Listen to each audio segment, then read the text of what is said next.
Olá, amados, graça e paz. Aqui é a Catiane Lins do Ministério Vida. É uma alegria estarmos juntos mais um dia compartilhando a palavra de Deus. Nós estamos meditando nas cartas do Novo Testamento e estamos lendo a carta aos Romanos. Ontem a nossa leitura foi do capítulo 1. Hoje a nossa leitura é Romanos capítulo 2. Mas é importante nós fazermos a leitura da carta aos Romanos por inteiro, para nós compreendermos completamente a questão da justiça de Deus.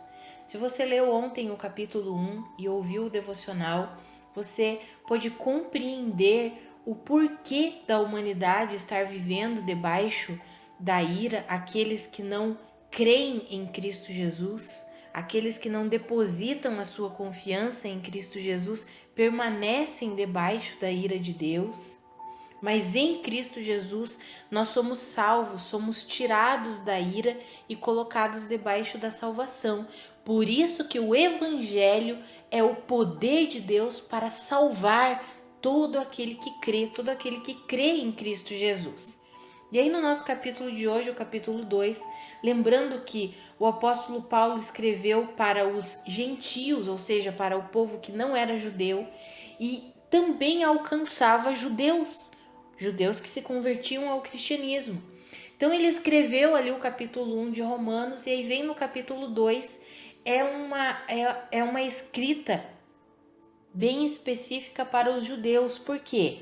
Porque aí os judeus poderiam olhar, não, tudo isso aconteceu, a ira de Deus, a manifestação da ira de Deus, foi para aqueles que não são judeus, são os gentios. Nós somos o povo escolhido de Deus, nós não enfrentamos isso, não temos problema nenhum com o juízo de Deus, nós somos o povo escolhido.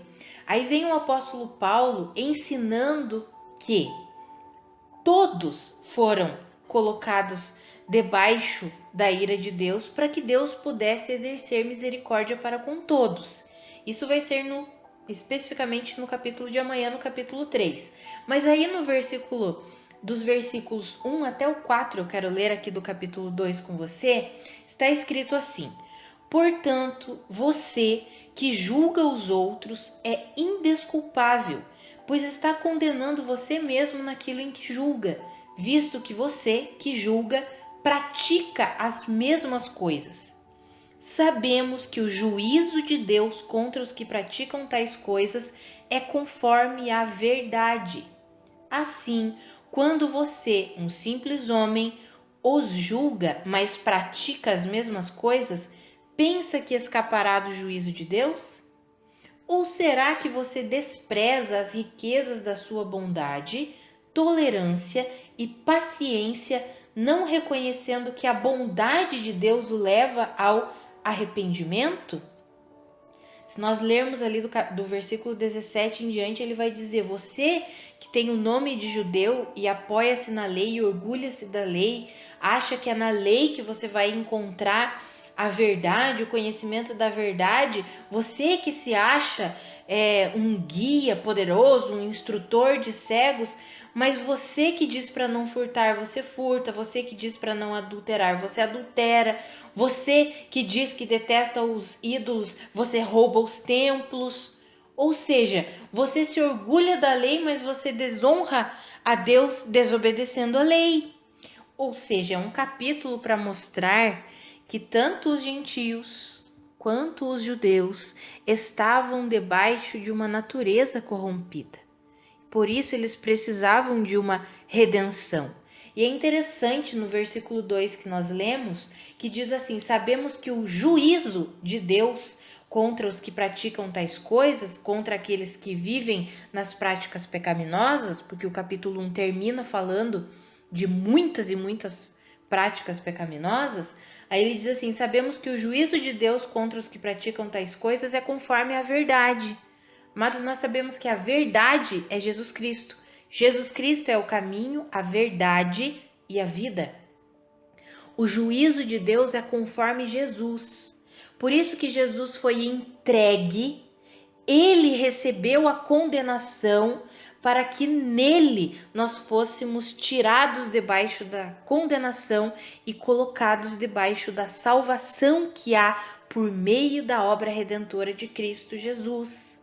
É por isso que no versículo 4 nós lemos o apóstolo Paulo dizendo ali especificamente para os judeus: vocês que se acham tão poderosos porque vocês são judeus, lembrando que o apóstolo Paulo era um judeu também, ele diz assim: será que você despreza as riquezas da bondade de Deus, da tolerância, da paciência de Deus, não reconhecendo que é a bondade de Deus que leva o homem ao arrependimento?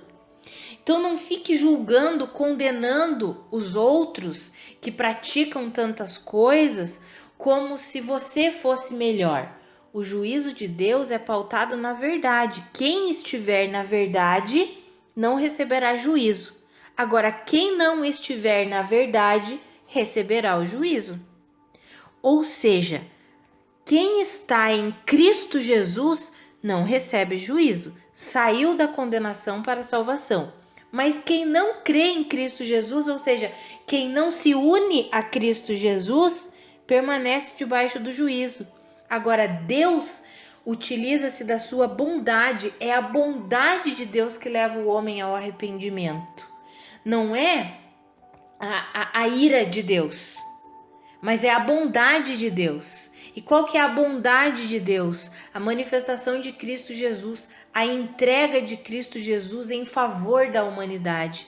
Deus demonstrou o seu amor entregando Cristo Jesus. Isso nós veremos ali em Romanos capítulo 5. Ele deu Cristo Jesus para demonstrar o amor que ele tinha pela humanidade. Para dizer: eu quero redimir a humanidade. Eu não quero que a humanidade fique presa a uma natureza pecaminosa. Eu não quero que a humanidade fique morta. Eu entrego Cristo Jesus para redimir, para resgatar a humanidade. E todo aquele que depositar a fé, a confiança em Cristo Jesus, sai do juízo para a salvação. Sai da condenação para a salvação. Sai debaixo do governo da morte para o governo da vida, porque a vida é Cristo Jesus. Ele é o caminho, ele é a verdade, ele é a vida. Amados, a bondade que Deus demonstrou entregando Cristo Jesus é que nos convence, é que nos leva ao arrependimento. Quando nós vemos a bondade de Deus entregando Cristo Jesus em nosso favor, quando nós meditamos nessa bondade, nesse amor, nós somos convencidos do pecado. Essa é a obra do Espírito Santo, convencer o homem do pecado, da justiça e do juízo. E quando nós meditamos na bondade de Deus entregando Cristo Jesus, mesmo sem nós merecermos, nós somos convencidos, nós somos levados ao arrependimento, somos conduzidos e convencidos pelo Espírito Santo a depositar a nossa confiança e a nossa fé em Jesus Cristo, independente se somos, como está escrito aqui no capítulo 2, ser judeu ou não. Sabemos que Israel foi a nação escolhida por Deus para representá-lo, para manifestar a Deus, mas não conseguiu manifestar a Deus. E aí os capítulos iniciais de Romanos explicam por quê. Porque eles também estavam debaixo de uma natureza pecaminosa. Eles também estavam debaixo do governo do pecado e da morte. Eles precisavam ser restaurados, assim como aqueles que não eram judeus. E é por isso que Deus entregou Jesus Cristo por todos, tanto para judeus quanto para gentios, para resgatar, redimir, restaurar a natureza humana. Em Cristo Jesus nós recebemos uma nova vida. Em Cristo Jesus nós recebemos uma nova natureza. E aí sim, somos conduzidos por Deus para viver essa nova vida em união com Cristo Jesus, em unidade com Cristo Jesus. Vamos orar? Pai, muito obrigada pela tua bondade ao entregar Cristo Jesus em nosso favor. Pai, muito obrigada porque o Senhor demonstrou o seu amor por nós. Pai, obrigada porque em Cristo nós somos salvos.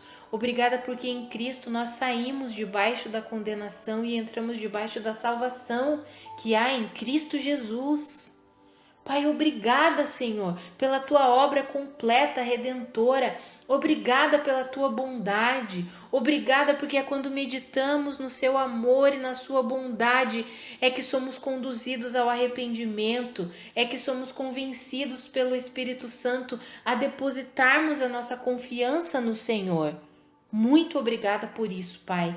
Eu te louvo e eu oro pela vida dos meus irmãos, para que eles depositem cada vez mais a sua confiança no Senhor, compreendendo que é a sua bondade, que é o seu amor que nos leva ao arrependimento, que nos leva a uma mudança de vida, que nos leva, Pai, ao novo nascimento, que nos conduz para a vida que glorifica ao Senhor.